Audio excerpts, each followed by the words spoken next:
Ya nih sis, mau ada job nih. Sis, bentar ya. Aku punya sesuatu yang sis harus tahu nih sis. Apaan? Yang kali ini tuh ya, uangnya tuh gede banget. Gedong sis, gedong. Gila. Boleh tuh, gue mau ditraktir apa kayak gitu, makanan tuh yang baru tuh yang di sebelah situ tuh, beliin dong. Gampang itu, sis mau apa aja nanti bilang aja ke Eke ya. Nanti Emi beliin. Sis, aku pergi dulu ya. Bye. Ku akan menjagamu dibangun dan tidurmu di semua mimpi dan nyatamu. Sep, suara apaan barusan? Aja lu. Jatuh freelance, kerja apaan wah? Kan gue udah bilang dari dulu, makanya lu cari kerja, jangan cuma digosokin doang itu barang. Makin kinclong, bolong lama-lama. Udah tua, cari kerja kek, ikut doang. Apaan tuh kak? Ini, kombucha, gak tau lu ya? Enggak pernah pun tengok di TV kak. Mana pernah lu nonton TV? Yang ada lu cuma gosok-gosokin di barang doang. Lu gosok tuh TV biar lu lihat iklannya, ada di TV, jangan cuma pusing kayak gini-ginian doang. Apaan sih? Kak, sini. Ini kuda mako ya. Nih, kalau nih semua barang nih yang mewah-mewah langka-langka nih dijual, kaya wah kak. Banyak duit wah. Kosan ini bisa aku beli kak. Ya asal kau tahu aja maksud awak, bukan maksud pamer, sorry. Tapi emang ada yang pernah beli? Kan kagak ada. Gue kagak pernah tahu ada yang mau beli barang-barang lu kayak gini. Coba nih kak.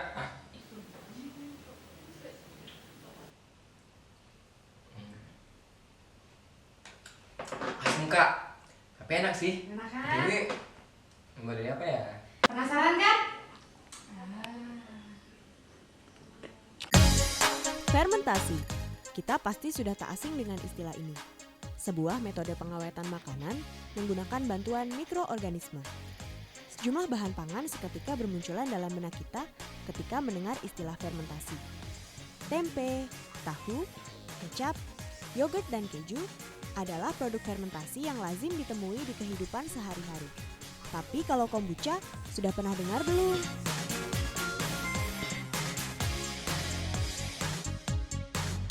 Kombucha adalah teh yang difermentasi. Rasanya asam, sedikit manis, dan bersoda. Kombucha hadir sebagai alternatif minuman menyegarkan di tengah maraknya produk minuman yang mengikuti tren. Sebab tidak hanya menyegarkan, kombucha juga mengandung probiotik yang baik untuk kesehatan pencernaan. Di Yogyakarta, sudah ada beberapa produsen yang membuat kombucha. Tapi ada satu nih yang berbeda, kombucha Kaskara. Jika kombucha pada umumnya menggunakan daun teh untuk diseduh, maka kombucha Kaskara menggunakan kaskara, kulit biji kopi yang sudah dikeringkan. Jadi awalnya kita memang udah bikin kombucha sebelumnya, itu dari bahan utama itu pakai green tea atau teh hijau. Terus ya pada suatu hari pas tahun lalu kita masih bertempat atau numpang di pusat studi lingkungan Sanata Dharma, itu kita dikenalkan dengan yang namanya Kaskara gitu. Jadi kebetulan salah satu dosen di sana lagi mengembangkan Kaskara itu. Jadi Kaskara itu adalah kulit buah kopi yang dikeringkan dan bisa diseduh, jadi kayak minuman teh gitu. Jadi pas kita coba, rasanya unik gitu kan. Terus kita iseng-iseng aja coba bikin kombucha dari Kaskara, ternyata bisa berhasil dan enak. Itu sih mau mulai kita bikin kombucha Kaskara. Selain menggunakan Kaskara dari Turgo, Steffi juga menggunakan Kaskara dari Puntang, Jawa Barat. Kaskara Puntang dipesan melalui Wiki Kopi, sebuah kedai kopi yang berkolaborasi dengan petani lokal. Walaupun Kaskara adalah kulit kopi, aroma Kaskara sangat jauh dari kopi. Kaskara lebih fruity, mirip kismis atau rosella. Kombucha Kaskara termasuk minuman yang masih langka. Hanya di Timur Tengah, kombucha Kaskara sudah menjadi minuman yang lumrah. Karena masih belum dikenal luas di pasaran, Steffi memproduksi Kaskara dalam volume kecil. Seminggu sekali, ia membuat rata-rata 5 liter kombucha Kaskara. Proses pembuatannya sendiri sederhana. Pertama, kaskara diseduh, lalu ditambah gula seperti membuat teh manis. Lalu dimasukkanlah kultur kombucha yaitu SCOBY. SCOBY adalah singkatan dari Symbiotic Colony of Bacteria and Yeast. Yap, SCOBY adalah sekumpulan mikroba yang akan melakukan kerja fermentasi. Setelah SCOBY dimasukkan, biarkan teh kaskara terfermentasi selama 5 hingga 7 hari. Oh iya, gunakan kaskara dari biji kopi Arabica ya. Soalnya kalau jenis yang lain rasanya lebih kecut. Gulanya juga harus dari gula tebu, bisa berupa gula pasir maupun gula batu. Selanjutnya, kombucha siap dipasarkan. Kombucha kaskara dari Letusi selain dijual per gelas, juga dijual dalam kemasan botol dan curah. Kombucha botol dan curah dipasarkan di Wiki Kopi, Warung Kita, serta Pasar Sehat Demangan dan Pasar Sadar. Kombucha kaskara belum dipasarkan secara online atau dikirim keluar kota.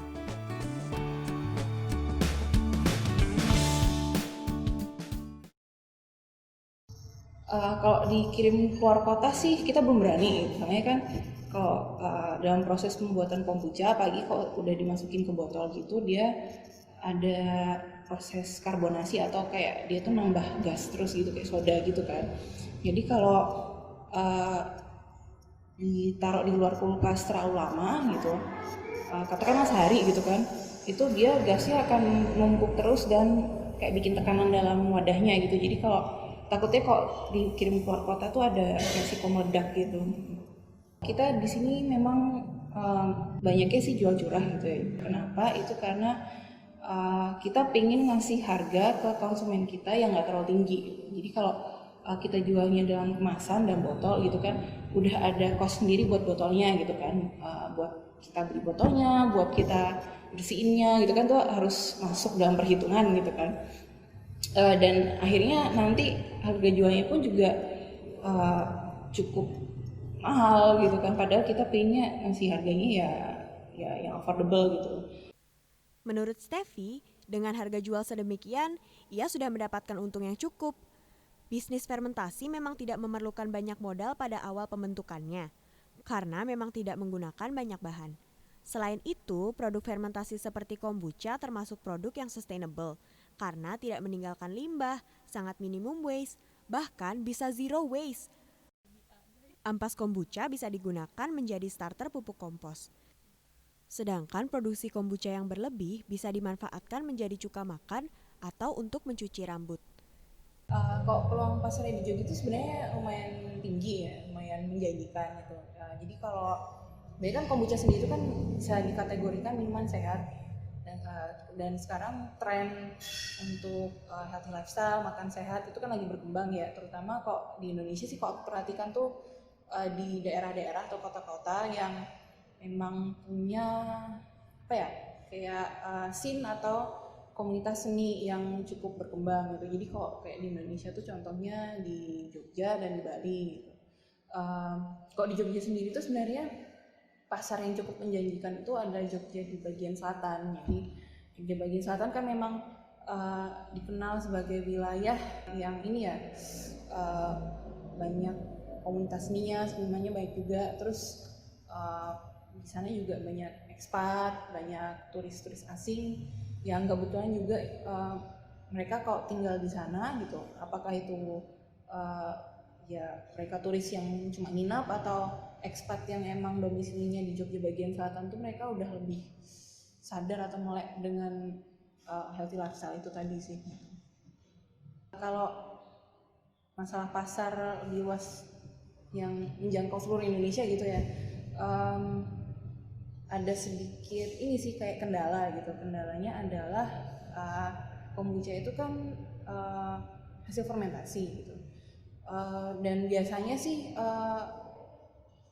entah kenapa gitu ya, orang kebanyakan kalau dengar fermentasi itu udah kayak melekat ada stigma yang cukup negatif juga gitu kan. Soalnya biasanya fermentasi berarti mengandung suatu zat yang bisa menimbulkan ketergantungan dan nggak baik untuk kesehatan gitu kan. Padahal di kok kita kita cari gitu kan kayak di kehidupan sehari-hari gitu, kayak misalnya kita ke minimarket, ke supermarket tuh udah banyak loh sebenarnya produk fermentasi gitu, contohnya yogurt gitu kan, terus minuman Yakult itu kan dua-duanya juga produk fermentasi gitu, keju gitu.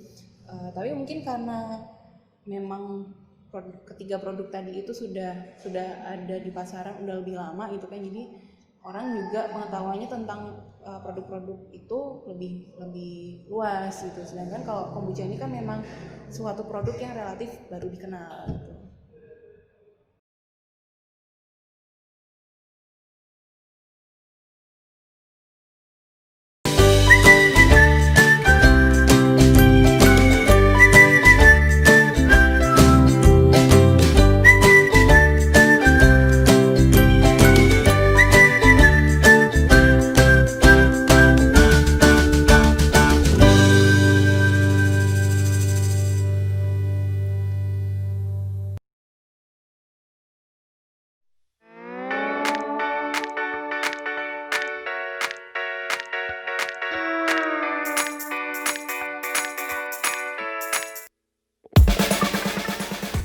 Ternyata tidak semua produk minuman fermentasi itu buruk.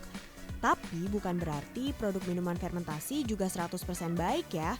Tergantung bagaimana dan siapa yang mengkonsumsinya.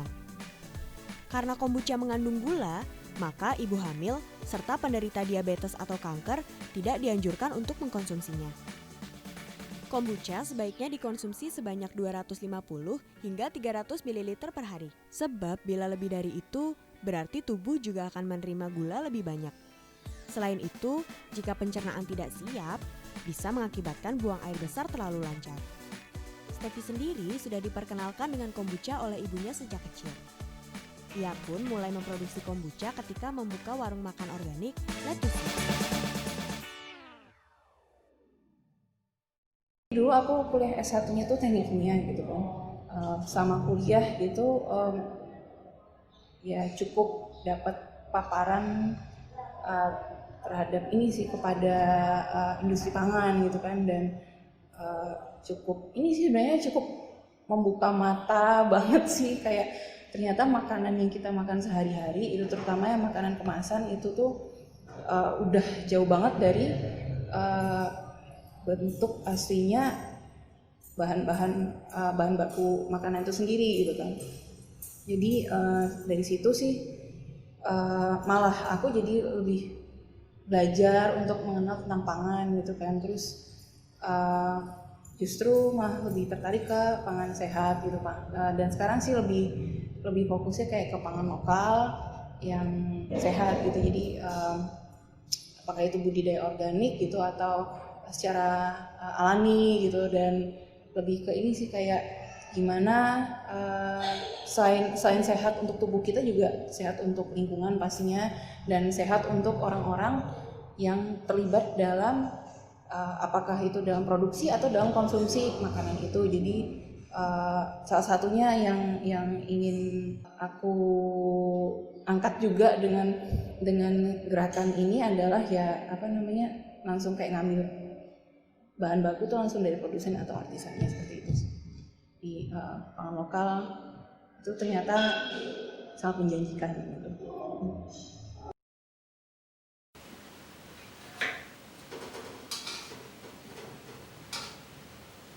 Buat apaan lo? Makanan burung? Biasa bikin salad buah, bikin salad. Emang kenyang makan segitu? Lu kan badannya gede, makan dikit bener. Demi keindahan dan kelangsingan tubuh Emi rela ngelakuin apa aja, Ses. Terus, jadi maksudnya lo mau ngurusin badan lu gitu? Badan lu udah seksi, lebih seksi dari gue. Apa yang mau dikurusin lagi coba? Ini nih, orang awam nggak tahu tentang entertain. Dunia entertain tuh keras, Ses. Kata teman Emi aja, sekarang tuh Emi udah gendutan. Jadi sekarang Emi mau diet. Gak mau makan daging, gak mau makan lemak-lemakan, cuma mau makan sayur, mau makan buah. Emi tahu sekarang. Emi mau jadi vegan. Katanya mau jadi vegan, lah itu susu sapi tuh kejunya gimana sih? Ya, mau gimana lagi ses adanya ini. Tapi enak tau ses. Oh, enak. Ya atau enggak, lu sekalian aja nggak usah pakai keju itu. Apa enggak itu, lu pakai vegan cheese? Hah? Emang ada? Ih ada. Tahu. Pada dasarnya, produk fermentasi adalah produk yang memiliki banyak manfaat untuk kesehatan. Mikroorganisme dalam proses fermentasi membantu meningkatkan kandungan nutrisi, mengurangi zat antinutrisi atau racun yang terkandung dalam bahan makanan, memudahkan makanan untuk dicerna tubuh, serta menstimulasi kekebalan tubuh. Selain menyehatkan, produk fermentasi juga memiliki masa simpan yang lebih lama. Keunggulan-keunggulan ini akhirnya menjadikan produk fermentasi memiliki nilai jual yang lebih tinggi. Tidak hanya minuman fermentasi, tetapi juga makanan. Keju misalnya. Sayangnya, sebagian besar produk keju di Indonesia dihasilkan oleh manufaktur besar. Produksi yang besar-besaran berorientasi profit, sehingga kuantitas lebih dipentingkan ketimbang kualitas. Alhasil, yang bermunculan adalah produk-produk yang menggunakan pengawet, perasa, pewarna, dan zat aditif lainnya. Waduh, kalau sudah begitu, keju yang seperti itu masih bisa dibilang sehat nggak ya? Keju natural atau keju yang diproses secara handmade, organik, dan tanpa tambahan zat aditif menemukan peluang usahanya. Produsen keju natural di Indonesia sendiri masih sangat sedikit jumlahnya. Salah satu dari sedikit produsen keju natural itu berada di Yogyakarta dan memproduksi keju vegan. Ya, keju vegan tidak menggunakan susu sapi atau kambing sebagai bahan dasar pembuatannya, tetapi menggunakan kacang mede. Saya ini pada dasarnya suka sekali makan keju. Tapi pada tahun sekitar 2013, itu saya ikut dengan teman saya yang bawa anaknya untuk terapi alergi. Saya waktu itu iseng-iseng ikut periksa. Setelah itu ketahuan kalau saya ini ada laktos intoleran, jadi alergi laktos. Setelah itu saya stop makan keju. Dan saya ketemu sama teman yang dia mengusulkan untuk membuat keju vegan. Setelah saya research dan banyak eksperimen, teman-teman saya juga, mereka juga makan. Setelah itu mereka juga komentar kalau kejunya itu rasanya mirip sekali dengan keju dairy. Setelah itu saya tekuni dan sampai sekarang ini. Madre, begitu nama produk keju vegan milik Ariana memiliki arti kekuatan seorang ibu. Bagi Ariana, pemilihan nama produk sama pentingnya dengan produk itu sendiri. Brand name itu sama pentingnya dengan produk, karena dari brand name itulah produk kita bisa dikenal orang. Saya ini mantan mahasiswa arsitektur. Dan untuk kita para arsitek, konsep dan ide pada sebuah produk atau desain ya, itu sangat penting. Nama Madre itu didapat dari proses yang sangat panjang karena mau cari brand name nggak nemu-nemu. Setelah itu satu sore nggak sengaja saya melihat ke arah rak buku saya. Dan waktu itu saya juga nggak ngerti kenapa saya bisa ngelihat kamus Spanish yang ada di rak buku. Setelah saya buka di tengah-tengah, nama Madre itu ada di situ. Setelah saya baca artinya ibu, saya nanya ke mama saya dan mama saya nanya artinya apa Madre. Oh ya udah, namanya bagus. Dan dalam bahasa Mandarin pun Madre itu pronunciation-nya sama dengan Madeli. Artinya ma itu mama, te itu kayak owns, li itu strength. Jadi kayak mom strength gitu.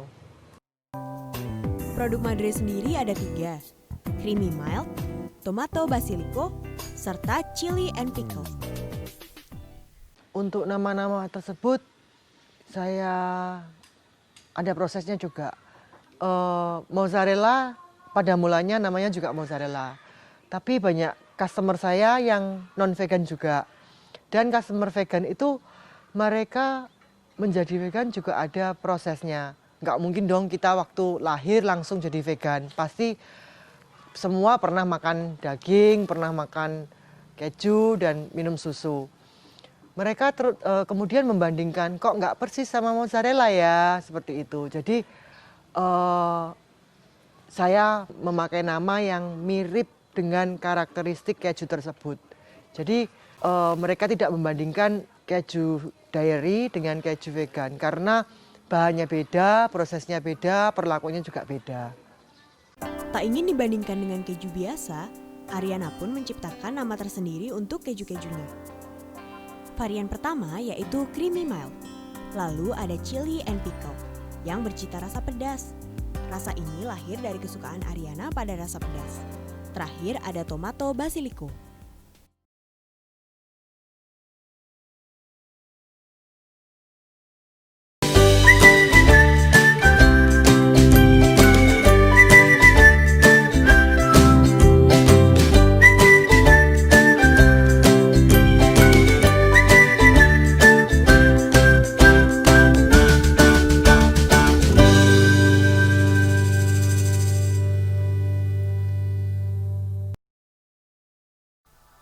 Keju vegan menggunakan bahan dasar kacang mede.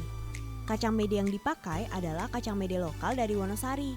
Kacang mede Wonosari bentuknya agak keriput dan warnanya cenderung creamy. Meskipun demikian, rasanya enak, aromanya wangi, dimakan mentah pun terasa manis. Sebenarnya kacang kedelai juga bisa menjadi bahan baku keju vegan. Namun menurut Ariana, beberapa vegan merasa khawatir dengan penggunaan kacang kedelai. Karena di pasaran banyak beredar kacang kedelai buatan atau lebih dikenal dengan genetically modified organism. Selain itu, tidak sedikit konsumen yang alergi dengan kacang kedelai. Proses pembuatan keju vegan dimulai dari perendaman kacang mede. Kacang mede direndam selama 3 hingga 5 jam, lalu ditiriskan. Oh iya, direndamnya pakai air matang ya. Setelah itu, kacang mede di blender halus. Kacang mede yang telah halus dicampur dengan tepung tapioka organik, kapak karaginan, nutritional yeast, dan kultur. Kapak karaginan adalah sejenis agar-agar dari ganggang merah yang sudah diproses menjadi bubuk. Ia ditambahkan untuk memberikan tekstur kenyal pada keju. Kapak karaginan dan agar-agar itu sumbernya sama, yaitu ganggang. Tapi kapak karaginan itu setelah diproses, dia akan mengental, membeku, mengeras. Tapi setelah dipanaskan kembali, dia bisa leleh, bisa cair kembali, menjadi liquid seperti itu. Sedangkan agar-agar kalau dipanaskan, dia nggak bisa mencair. Jadi itu yang membuat keju itu bisa leleh. Selanjutnya, nutritional yeast berfungsi memberikan rasa cheesy dalam keju vegan. Oh iya, nutritional yeast ini adalah ragi yang sudah dimatikan. Sehingga proses fermentasinya bukan melalui nutritional yeast ini ya. Proses fermentasi melalui kultur yang bisa berupa rejuvelak, kombucha, atau yogurt. Jadi rejuvelak itu adalah hasil perendaman perkecambahan biji-bijian yang mengandung bakteri baik untuk kesehatan. Bisa juga diminum setiap hari dan juga bisa dipakai untuk fermentasi. Keju kami tidak memakai air rejuvelak karena air rejuvelak itu hasilnya cenderung ke arah asam yang lebih cocok untuk mengarah ke keju-keju yang ada di luar negeri, bukan di Indonesia. Karena tes orang Indonesia, untuk tes orang Indonesia kurang cocok. Kalau keju-keju kami itu seperti creamy mild, tomato basilico, dan chili pickle itu lebih ke arah fun, yummy cheese gitu ya, nggak kayak cheese yang kayak di luar kayak stinky, yang bau itu enggak. Jadi kita nggak pakai rejuvelak karena itu alasannya. Setelah semua bahan tercampur, lalu dimasak dan terakhir dicetak. Untuk aged cheese atau keju yang dituakan, didiamkan dalam kulkas selama 3 minggu sampai sebulan.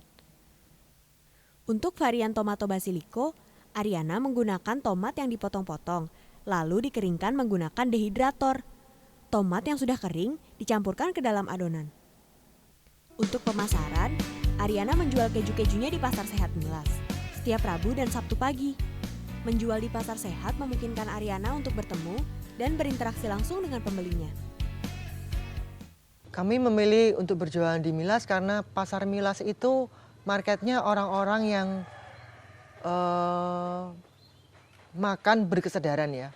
Jadi mereka lebih care untuk apa yang mereka makan, apa yang masuk ke tubuh.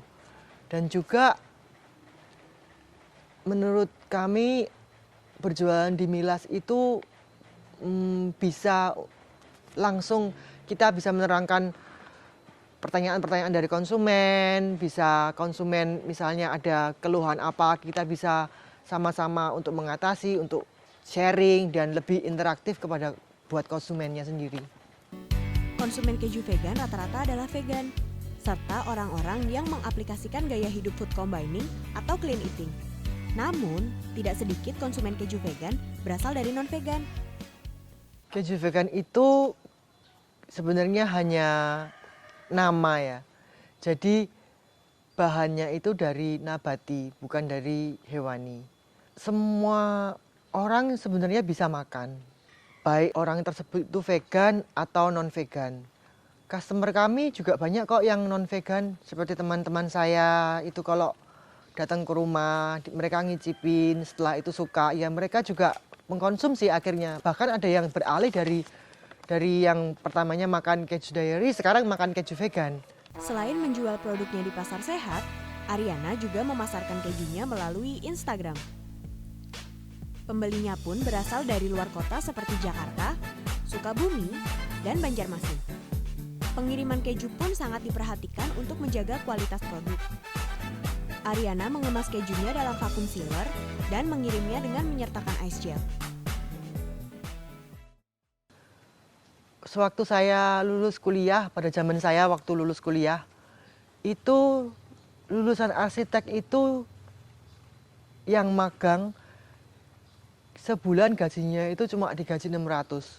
Untuk ongkos transport aja nggak cukup, apalagi untuk hidup, gimana mau saya hidupkan. Dan setelah itu saya coba untuk ngelamar pekerjaan ke beberapa perusahaan. Setelah saya coba, saya berusaha, saya betah-betahin kok ternyata kok saya ini bukan orang kantoran. Setelah itu, setelah saya memutuskan untuk keluar. Setelah itu saya memutuskan untuk membuka usaha sendiri, khususnya usaha kreatif dan akhirnya pada Madre ini sendiri.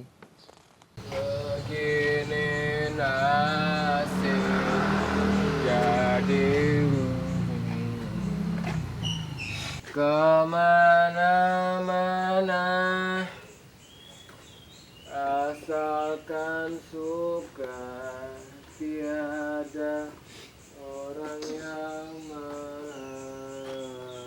hati senang walaupun tak punya uang.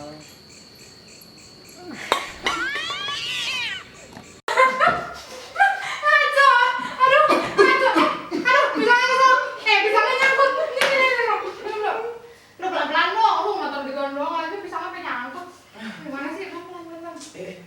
Mas Fauzan baru pulang ya. Apa jam segini baru pulang sih, Mas? Udah, jamil aku. Aduh. Wak, pusing kali pitam kali ya, Wak, nih masam-masam. Butuh di WK. Mau kau ada nggak Kak di WK? Oi, kok, oi. Sama kau ada duit nggak? Ini.